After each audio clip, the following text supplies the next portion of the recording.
In this video, I am going to explain relationship between low back pain and large intestine. This is large intestine. This is very wide organ. Actually, I want to focus on this side and this side. Before I am going to explain their relationship, let me explain very simple anatomy of large intestine. I would like to divide 5 parts. This part is cecum. Okay? And this part is ascending colon. Ascending colon. This part is transverse colon.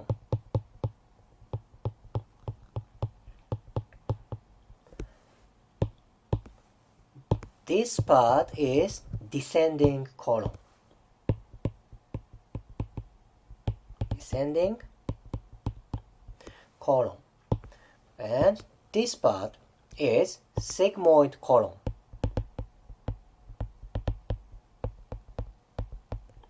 Actually, large intestine becomes rectum, then it becomes to anus, but I would like to focus on these parts. Plus, I will not focus on transverse colon a lot.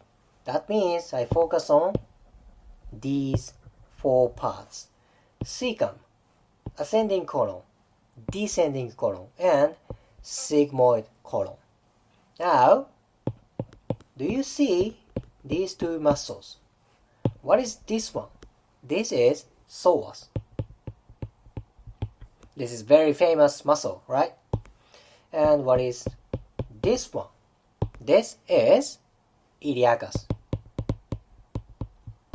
Okay, these are very famous muscle for hip movement, pelvic movement, and spine movements.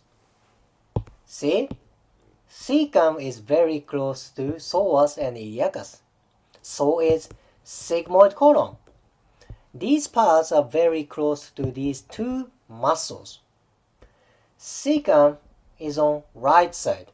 Thus, tightness of cecum can affect right side of muscle. Tightness of sigmoid colon may affect left side of these 2 muscles. Does it make sense? So when you have problem for cecum or sigmoid colon, that can affect psoas and iliacus. Of course, ascending colon and descending colon are also close to psoas and iliacus. So what happens when you have diarrhea, when you have a constipation, if you have had surgery for large intestine? Maybe that can tighten up psoas or iliacus, maybe via adhesion, maybe from dysfunction. A lot of things are connected. Okay? Large intestines and psoas and iliacus. I would like to change angle of picture, then you can see more clear relationship with other muscles. This is profile view of right side. This is ascending colon. Ascending colon. Where is psoas? Psoas is a little bit hard to see. This is psoas. Imagine it runs like this, it runs like this. The blue one is psoas. Iliacus originates from deep part of ilium and it runs like this. See? Iliacus is close to cecum and part of ascending colon. Psoas is close to ascending colon. You can say same thing for descending colon. This is just a one-side profile view. This part is descending colon. Of course, this has relationship with psoas and iliacus. Very interesting, right? Additionally, large intestine is close to this muscle. What is this? This is quadratus lumborum. quadratus lumborum.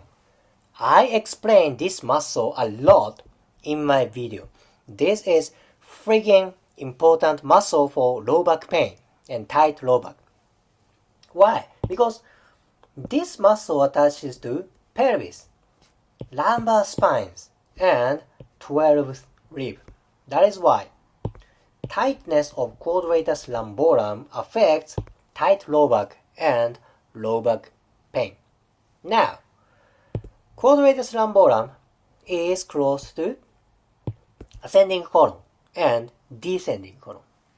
So, large intestine disease may affect quadratus lumborum. That may lead to low back pain. Very interesting, right? And one more thing. Intestine is very deep structure and there is deep abdominal muscle. It's like a corset of core. What is that? That is transverse abdominis. Transverse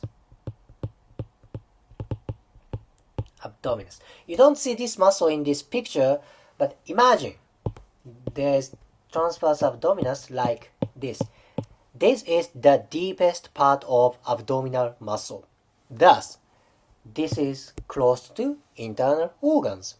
Now, what happens when the large intestine gets dysfunction? That may affect transverse abdominis. This muscle is important for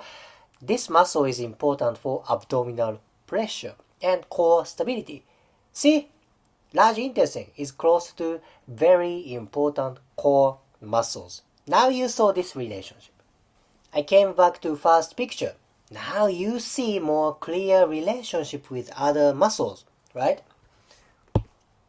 Cecum, ascending colon, descending colon, and sigmoid colon. Iliacus and psoas. See, they are very close each other. And there is quadratus lumborum on posterior part. And imagine there is transverse abdominis. Again, what happens if you have diarrhea, if you have constipation, or if you have had surgery for large intestine, or maybe appendix. Appendix is very close to cecum, right?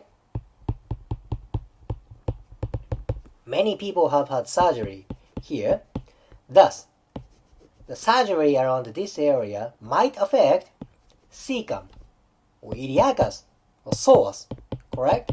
That is why surgery is big issue for body, because it literally opens up this tissue that may make adhesion, that may create more tightness around abdominal area, around psoas, around iliacus.